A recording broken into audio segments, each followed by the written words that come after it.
Assalomu alaykum hurmatli kuzatuvchilar. Sizlar bilan bugun 28 fevral 1-smenada tushgan milliy sertifikat matematika savollarini tahlil qilib chiqamiz.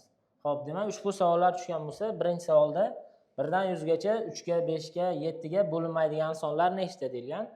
Xo'p, ushbu misolimizga bunday formulamiz bor. Ya'ni 100 taqsim 3 butun qismi 100 taqsim 5 butun qism 100 taqsim 7 va ikkita o'zaro ko'paytmalari ayriladi. Ya'ni 100 taqsim 15, 100 taqsim 21, 100 taqsim. Xo'p, demak 5 kere 7miz 35 bo'ladigan bo'lsa va umumiy holatda keyin uchalasini ko'paytmasi qo'shiladi. Ya'ni 100 taqsim 3, 5, 7 ko'payadigan bo'lsa 105 bo'ladi.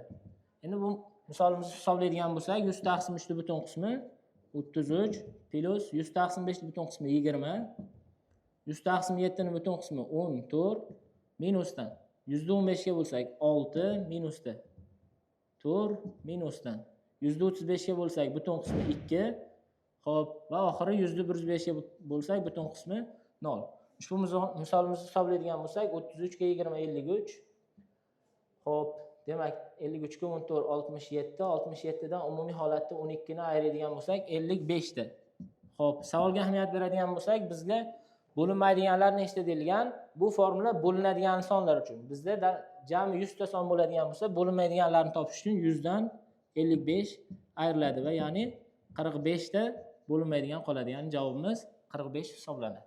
Endi ikkinchi savolimizga qaraydigan bo'lsak, bu misolimiz zanjir kasr sifatida turibdi. Faqat bizda har bir kasrimizda 5 taqsim 3 qatnashgan. Demak, ikkinchi savolimizda har bir kasrdan 5 taqsim 3 ni qavsdan tashqariga chiqaradigan bo'lsak, birinchi kasrimiz 1 taqsim 6 kere 9 va hokazo oxirgi kasrimiz 1 taqsim 27 kere 30. Ya'ni bu hisob zanjir kasr qoidasiga tushadi.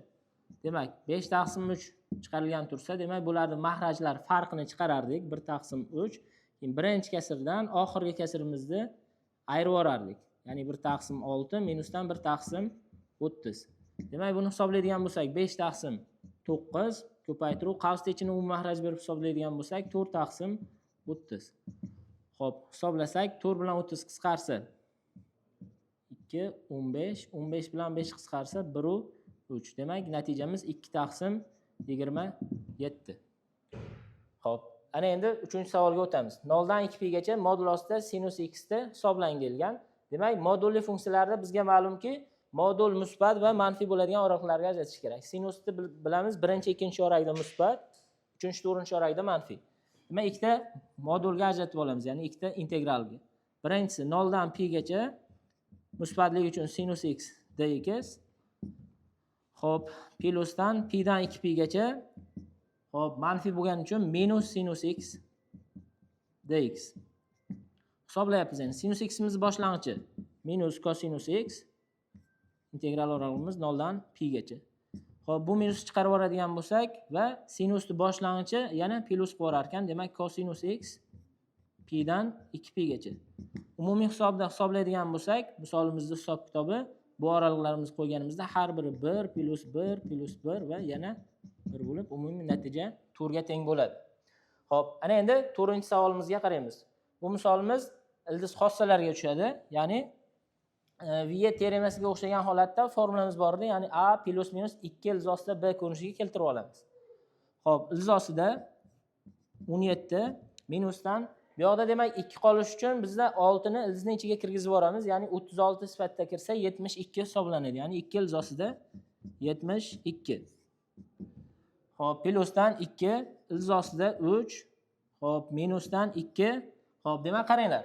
2 ni ildizning ichiga kiritadigan bo'lsak 8 bo'lsa, umumiy holatda 8 dan ildiz emas, kubinchi ildiz olamiz. 8 dan kubinchi ildiz olsak 2 chiqadi, bu ildizimiz qolib ketadi. Ya'ni 2 ildiz ostida 2. Xo'p, boya aytilgan xossaga qo'yamiz. Endi jami qo'shsak 17, ko'paytirsak 72. Bu sonlarimiz 9 va 8 hisoblanadi. Ilzosida 9, minusdan ilzosida 8. Bu ham xuddi o'sha xossaga tushsa, demak, qo'shsak 3, ko'paytirsak 2. Ya'ni ilzosida 2, minusdan 1. Xo'p, ilzosida 8, qavs ichidagi 2 ilzosida 2 bilan yechib ketsa, umumiy holatda ilzosida 9 dan 3 chiqsa, 3 minus 2 kere 1'imiz 2. Ya'ni natija 1 ga teng bo'lyapti.